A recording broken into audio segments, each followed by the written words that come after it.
ইরানের রাজপথ যেন পরিণত হয়েছে মৃত্যুপুরীতে। গত ২৮ ডিসেম্বর তেহরানের গ্র্যান্ড বাজার থেকে শুরু হওয়া আন্দোলন এখন সারা দেশে দাবানলের মতো ছড়িয়ে পড়েছে। নরওয়ে ভিত্তিক সংস্থা ইরান হিউম্যান রাইটস জানাচ্ছে, নিরাপত্তা বাহিনীর গুলিতে এ পর্যন্ত অন্তত ৬৪৮ জন নিহত হয়েছেন, যার মধ্যে ৯ জন শিশুও রয়েছে। তবে প্রকৃত সংখ্যা ৬,০০০ ছাড়াতে পারে বলে আশঙ্কা করা হচ্ছে। আর এরই মধ্যে গ্রেপ্তার হয়েছেন হাজার হাজার মানুষ। আন্দোলন দমাতে ইরান সরকার এখন বেছে নিয়েছে ডিজিটাল ব্ল্যাকআউটের পথ।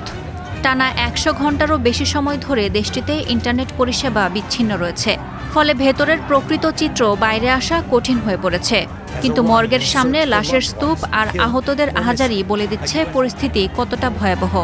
একই সাথে নির্বাসিত ক্রাউন প্রিন্স রেজা পাহলেভির আহ্বানে গত কয়েকদিন ধরে রাজপথে বিক্ষোভকারীদের উপস্থিতি বেড়েছে কয়েক গুণ। ইরানের এই দমনপীড়নের বিরুদ্ধে সরব হয়েছে বিশ্ব সম্প্রদায়।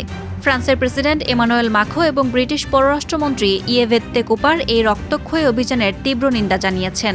ইউরোপীয় ইউনিয়ন ইরানের ওপর নতুন নিষেধাজ্ঞার প্রস্তুতি নিচ্ছে। এমনকি ইইউ পার্লামেন্টে ইরানের কূটনীতিকদের প্রবেশও নিষিদ্ধ করা হয়েছে। তবে ইরানের পররাষ্ট্রমন্ত্রী আব্বাস আরাকচি বিষয়টিকে অভ্যন্তরীণ হস্তক্ষেপ দাবি করে উল্টো যুক্তরাজ্য ও ফ্রান্সের কূটনীতিকদের তলব করেছেন। পরিস্থিতি আরও জটিল করে তুলেছে মার্কিন প্রেসিডেন্ট ডোনাল্ড ট্রাম্পের হুমকি। তিনি হুঁশিয়ারি দিয়েছেন, বিক্ষোভকারীদের হত্যা করা বন্ধ না হলে যুক্তরাষ্ট্র সামরিক হস্তক্ষেপ করতে পারে।